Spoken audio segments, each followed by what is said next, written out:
Hi, everybody. I'm Norma Hatfield. I'm with the Kinship Families Coalition of Kentucky, and I am here with David Weisenhorn, and we're going to talk about a series of workshops that's called PASTA, or Parenting a Second Time Around. And we're going to feature in very short sessions each one of these workshops. So you want to watch our social media site so that you can learn more about each one. But we were really, really excited to be able to have the conversation with David because we feel like, families across the state of Kentucky, support groups, grandparents, other caregivers out there. This is such, I don't want to say basic information, but it gets down to the basics and acknowledges the different things that caregivers, especially kinship families, are dealing with, especially in this day and time. And so what we want to do is just spend a little bit of time with David talking about the very first workshop, which is called It Wasn't Supposed to Be Like This. David, why don't you introduce yourself, and then we'll get started in the conversation. Sure. Thank you, Norma. So as Norma mentioned, my name is David Weisenhorn. I'm a senior specialist for parenting and child development at the University of Kentucky. I work in the College of Agriculture in the Department of Family and Consumer Sciences Extension. And one of the things I like about what I do, or one of the pieces that I want to draw your attention to, is that Extension is the arm of the university that exists within every county in the state. And so you probably have an extension office, whether you've been there, and my guess is probably some of you have been there, but there is an extension office right there in your county that offers education that UK endorses and helps to write and to make available to you all in your counties. Yeah, and I will tell you that I have talked to the folks I live in Hardin County. I have talked to the folks quite a bit in the extension office here. They do all kinds of things, whether it's helping, families with tornado relief, these types of classes, nutrition education. There is just a whole, gamut of things that are out there because the goal is to try to help provide resources and support families. Before we get into this too much, these workshops, do they cost anything for anybody? No, and most of the education that we offer is free. The only time that there might be a charge, and when I say a charge, I mean minimal, would be if there is a price that is associated with the curriculum, or you'll walk away with something if typically there's a fee. But with this curriculum, with the PASTA, if it's offered within your county, there is no charge to attend. Okay. So if I'm kind of go back again and talk about, who it's available to, if I'm in a local support group like here in Hardin County, and I wanted to have these as topics of discussion or training, I could just, contact my local cooperative extension office and we could get signed up for that. Yeah, so typically how that might work, and I want to speak in general terms because I do know that the agents within each county, they do have abilities to kind of determine what their schedule is like. And so I don't know exactly when a course might be offered, but a typical situation might be if you were interested in joining a PASTA group, or maybe even starting, maybe something like that doesn't exist yet, and you're interested in getting something like that going in your county, I'd reach out to the Family and Consumer Science agent at that extension office, and they'll let you know. And oftentimes they'll try and partner and figure out what it is you need. If the group is already there,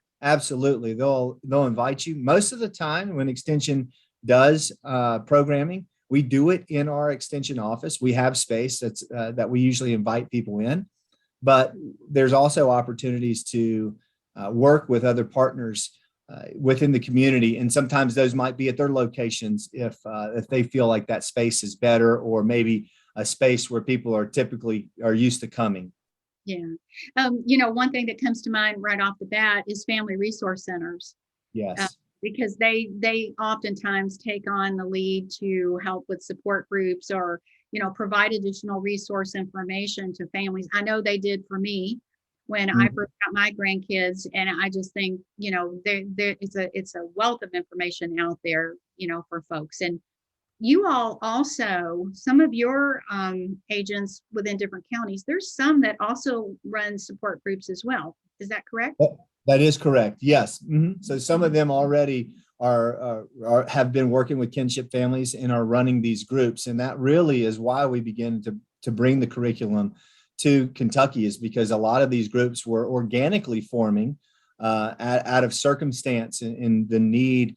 And the extension office was a place that a lot of folks in those communities were used to going to receive help. And so organically, they kind of formed on their own. And then the request came to the university of, are there specific curriculum or things that we can discuss that would be helpful for these families? Here are some of the information that they've been asking for. And with that, we were able to explore and to see what was out there. And we really landed on this curriculum, like, as you said, PASTA, Parenting a Second Time Around, which I want to give all credit to those that deserve it. And that is for Cornell University. This is their curriculum. And it is evidence-based. And what that means is that they've had several groups and they've determined that the information is helpful to the point to where their overall well-being changed as a result of the group. Yeah. Yeah. So the first workshop is called It Wasn't Supposed to Be Like This. I'm going to share a little bit about it. And let me just tell folks, we're just doing a highlight. This is not it's not the actual workshop. We're just trying to give folks a little bit of highlight of each of the workshops so that you learn more about it, and then you can engage, the local offices from there. Yeah, a bit of a teaser, right? Yeah. And that's right. So the name of it kind of gives away. This workshop it wasn't supposed to be like that. And I think that's a really good place for a lot of these groups to begin, is just simply being honest and accepting the fact that, hey, I didn't really, if I had a chance to choose it, this might not have been the choice. I was thinking that maybe grandparenting was going to be a life of retirement and maybe getting to do a little bit more of what I want to do. And now I don't have that option. I have the responsibility of caring for these youngsters that I love, and I'm willing to take that responsibility on. But just to stop first and foremost, and to be honest with the fact that, hey, this wasn't really the way I wanted it to be. It wasn't supposed to be like that. And so the start of this group is very much like that. Is working through a lot of the feelings and the emotions and allowing the kinship families to come in and really begin to process that a little bit, and to process that with like-minded or with their peers per se. So other kinship families who were also experiencing that. And I think that the point of that, Norma, and depending on the group size, depending on the overall feel of the group, this may take longer for some groups than others. But the idea is just that there would be some built cohesion and to really kind of bring some unity, that we are in the same boat. And even if that boat is not a very nice one or has a couple of holes in it, the fact that there's others in it can oftentimes make it feel a little more comfortable. So because that, when you think about the emotional piece of, acknowledging, I wasn't supposed to be doing this. I was supposed to be a grandma. I'm supposed to be a great aunt. I'm supposed to be, other than the primary caregiver.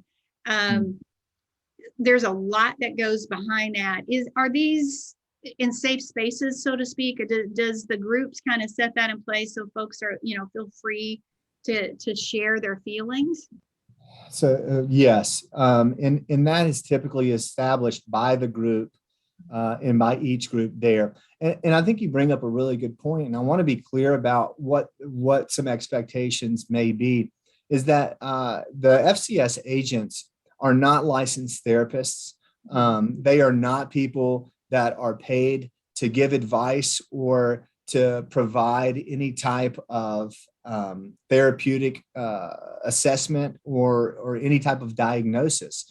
Really, the idea is to do just what you said, Norma, is to provide a safe space, to create an atmosphere where people come and feel comfortable sharing. And a lot of that is truly set up by the people within the group. And so those norms are typically set up at the beginning of the group. And you say, hey, what kind of group do we want to be a part of? Is this going to be open? Do people just going to kind of trickle in, trickle out? Is this something that we want to put parameters around. What kind of parameters we want to pound? Is it, everything it's said in the group stays in the group? Or are there going to be some liberties that we have to share with other people? Or can we pass information to other people that we know that may need your information, or vice versa? So yes, really good question. And I wouldn't want to answer it like, well, it depends. But in some ways, it is up to the group and how they want to run that, and what the parameters are that they want to place on the group. And so when you go through the workshop, because that's the other thing, you get some people that want to come in and they just want to absorb. They're not ready, they're still processing, they don't really want to speak too much.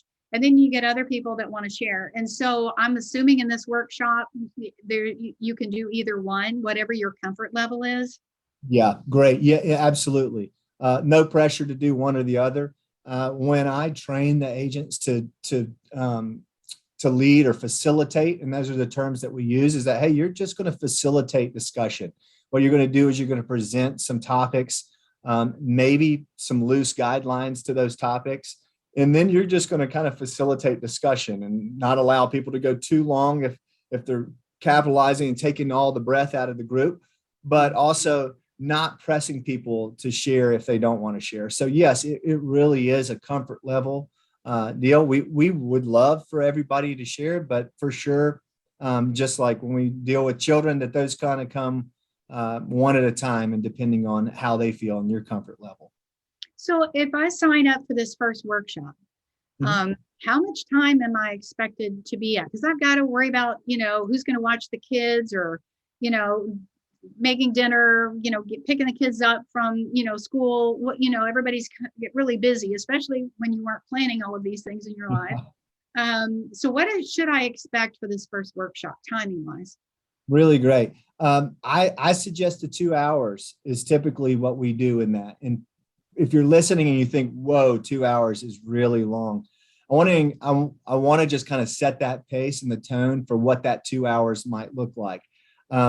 Some of these, and again, it's going to depend a bit about where the group and the county that's running it. Some of these groups might be started at a time of day when the children are in school. So we don't have to worry so much about providing childcare, or what are we going to do with the children, or how is this going to work transportation wise. Some groups may tend to do this in the evening or after school, and provide through extension, might provide some sort of child activity. So maybe a 4-H agent would work in conjunction with the FCS agent and say, hey, well, we're going to run a class that involves youth around 4-H. And so, yeah, we'll take the children, while the parents or the kinship parents will get a chance to have this group. So it could depend. Sometimes we involve and say, oh, you know what? We're going to take care of dinner. We're going to provide a dinner for you and the kids. The kids can go to one spot, and then you can come and focus here for 2 hours.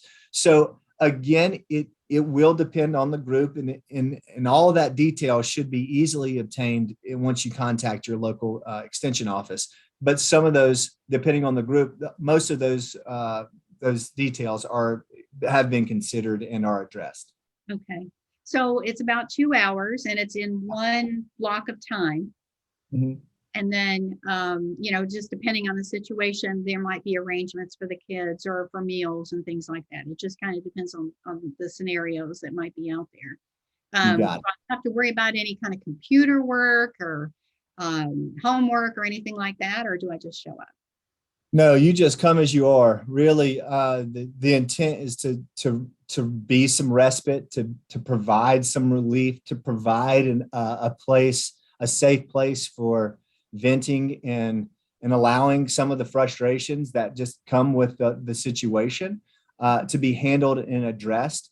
And it really is, while this specific group we're talking about addresses and kind of goes to that beginning stages and kind of works a lot through the feelings, as you progress through these workshops, we'll talk about they are designed to be a resource, to provide resources and identify locally what resources are available in a plethora of areas that you may need or desire resources that maybe right now you might not even know what resources you need yet. And so hopefully as the group progresses, the workshops will begin to help share some information that we hope is going to be helpful.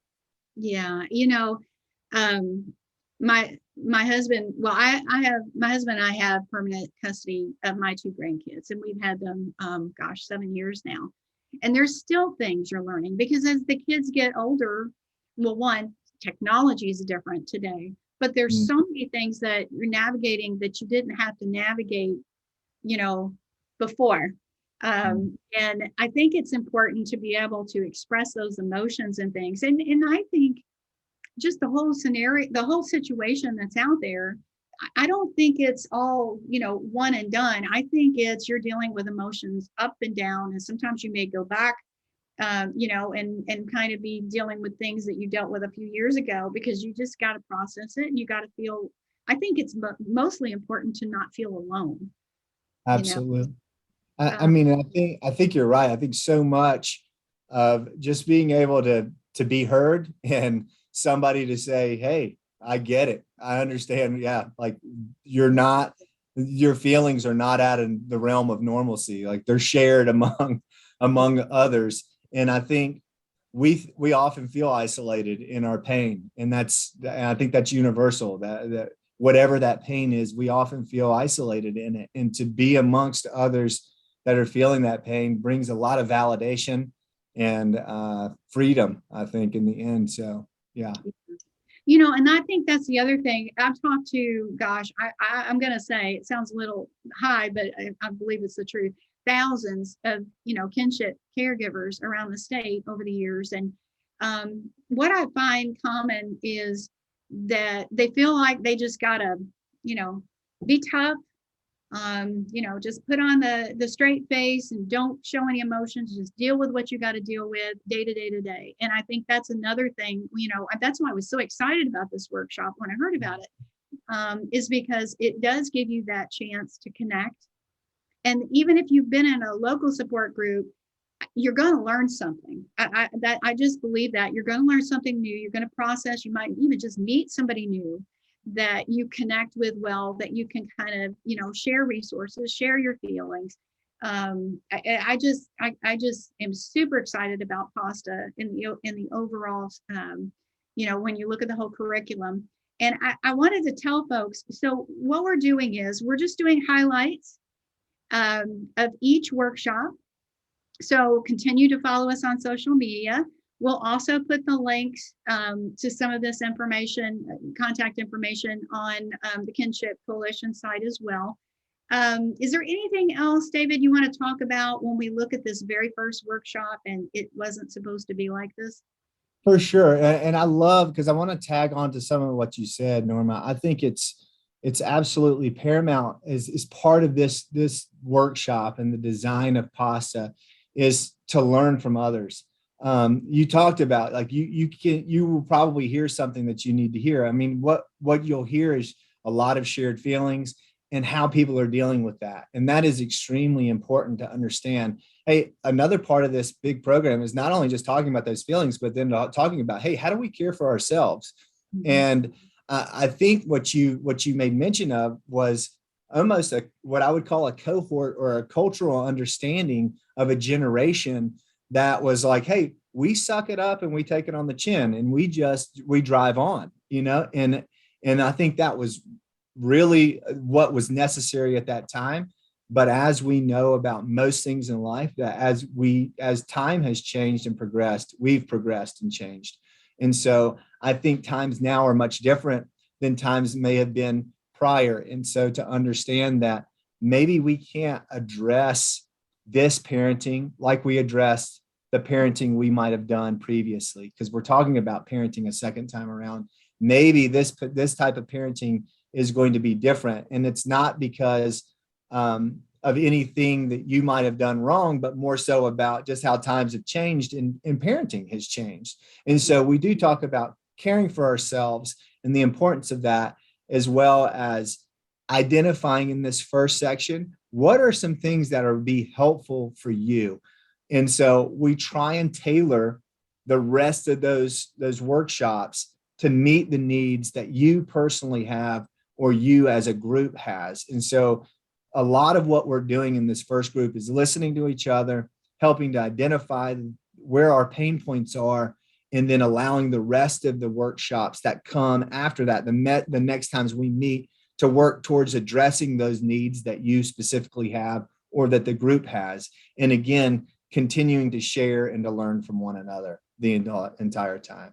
Yeah, I like I said before, I fell in love with this when I heard all about pasta, and I absolutely can relate with it. And I think all kinship families can at some level, because technology, I didn't have to deal with social media. I didn't have to deal with all the different things. I didn't understand the system. I mean, I didn't know I was ever going to have to deal with this in the first place. My husband, he told the judge in one of the conversations, he said, in a perfect world, we would just be the grandparents. We would have them on the weekends and, maybe over break, and we would give them all the sugar and all the wonderful things that are out there. And then we're going to hand them back on Sunday. But we're not in a perfect world. We wouldn't change anything. And I think most caregivers know that we're very blessed and honored to do what we do. It just, let's go back to the topic of the workshop. It just wasn't supposed to be that way. It is what it is, but it wasn't supposed to be that way. And there's a benefit in actually being able to say that, right? I mean, there's importance in being able to say, hey, this wasn't what I was prepared to do. And because of that, these are some things I'm feeling. It is helpful. So yeah, I appreciate what you're saying. And I agree with you. I think this is a great series that I think can help no matter how long you've been in the kinship parenting world. Or how whether it's been a long time or not, are you just entering in this? I think there's something for everybody for sure. Yeah. Oh, and I just had one more question, because I was thinking about how COVID has changed things as well. And I think that's also heightened, the emphasis about taking care of yourself and things like that. So do you all offer these classes virtually, or are they pretty much in person, or does it depend on the incident rate and the situation? Yeah, and it's I'm smiling, not because I think that's a funny question, but because I feel like I'm saying again, well, it's going to depend a little bit on that extension office. And it does. Some of these are virtual, and I think the comfort level, again, it's about the participants. And so it's going to come down to the comfort level of those that are asking for the group. And if I think what we had is during COVID, there were groups that were already meeting and they decided to go virtual. And so they continued through a virtual basis. Some have started virtually. We started in COVID. And so they started that way. Again, it's going to depend on the group, but know that there are those possibilities. Yeah. Well, and the thing is that it takes into consideration what's going on around the global pandemic, and understanding, what's going on in your individual county. So the fact is there could be different options. It's not all, everything fits one size. It just depends on what's going on. And I think that gives more people potential possibilities to participate.